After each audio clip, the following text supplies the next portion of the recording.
नमस्कार दोस्तों। शिव पुराण के अनुसार भगवान भोलेनाथ समय समय पर प्राणियों के हितार्थ धरती पर स्वयं प्रकट हुए थे। उन 12 स्थानों पर स्थित शिवलिंग को ज्योतिर्लिंग के रूप में पूजा जाता है। उन 12 ज्योतिर्लिंग के नाम इस प्रकार हैं: सोमनाथ, मल्लिकार्जुन, महाकालेश्वर, ओंकारेश्वर, केदारनाथ, भीमाशंकर, काशी विश्वनाथ, त्र्यंबकेश्वर, वैद्यनाथ, नागेश्वर, रामेश्वर तथा कृष्णेश्वर।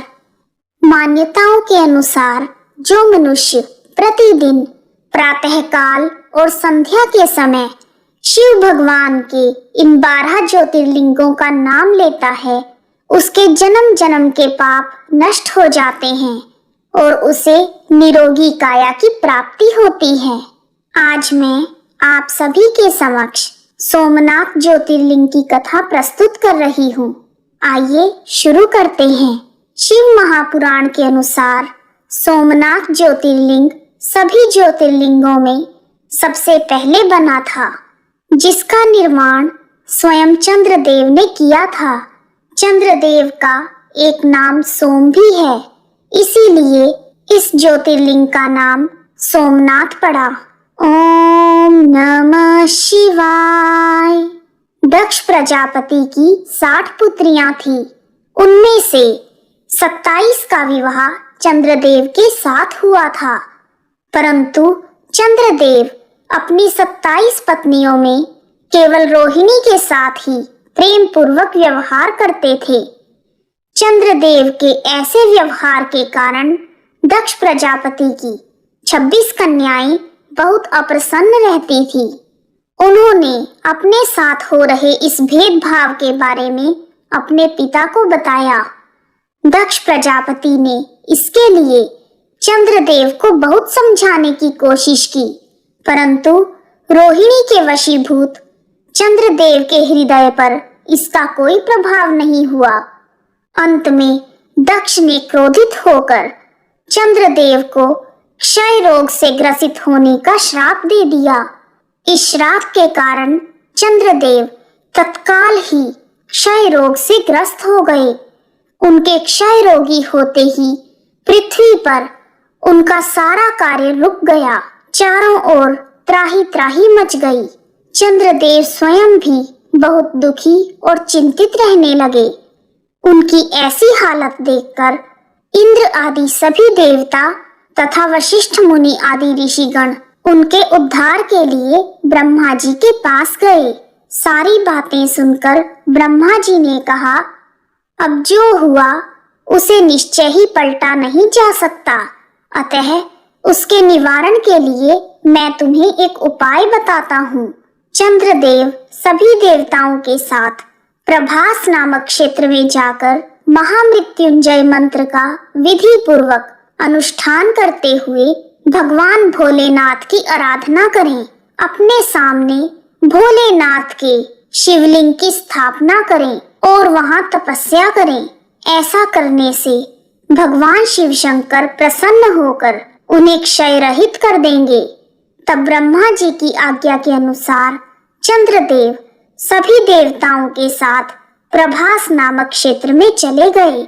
वहां जाकर उन्होंने 6 महीने तक निरंतर भगवान भोलेनाथ की तपस्या की और महामृत्युंजय मंत्र से भगवान वृषभध्वज का पूजन किया।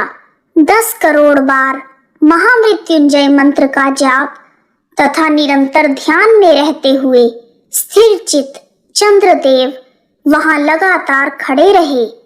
उन्हें तपस्या करते देख भक्त वत्सल भगवान भोलेनाथ प्रसन्न होकर उनके सामने प्रकट हो गए और चंद्रदेव से बोले, चंद्रमा, तुम शोक ना करो। मेरे आशीर्वाद से तुम शाप से मुक्त तो हो जाओगे और साथ ही प्रजापति दक्ष के वचनों की रक्षा भी हो जाएगी। कृष्ण पक्ष में प्रतिदिन तुम्हारी एक एक कला क्षीण होगी, परंतु पुनः शुक्ल पक्ष में उसी क्रम में तुम्हारी एक एक कला बढ़ जाएगी। इस प्रकार प्रत्येक पूर्णिमा को तुम्हें पूर्ण रूप की प्राप्ति होगी। भगवान भोलेनाथ से ऐसा वरदान पाकर चंद्रदेव प्रसन्न हो गए और पुनः 10 दिशाओं में अपनी सुधा बरसाने लगे, जिससे सभी लोगों के प्राणी प्रसन्न हो गए। शाप मुक्त होकर चंद्रदेव ने अन्य देवताओं के साथ मिलकर मृत्युंजय भगवान से प्रार्थना की कि आप माता पार्वती के साथ सदा के लिए समस्त प्राणियों के उद्धार हेतु यहाँ निवास करें। भगवान शिव ने चंद्रदेव की इस प्रार्थना को स्वीकार किया और ज्योतिर्लिंग के रूप में मां पार्वती के साथ तभी से प्रभास क्षेत्र में रहने लगे।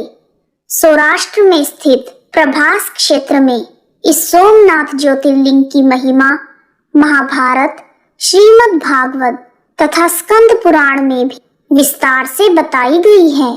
चंद्रमा का एक नाम सोम भी है। उन्होंने भगवान भोलेनाथ को अपना स्वामी मानकर यहाँ तपस्या की थी। उन्हीं के नाम पर भगवान भोलेनाथ सोमेश्वर कहलाए और सोमनाथ के नाम से तीनों लोकों में विख्यात हुए। जो मनुष्य सोमनाथ का पूजन करते हैं उन्हें सभी प्रकार के रोगों से मुक्ति मिल जाती है।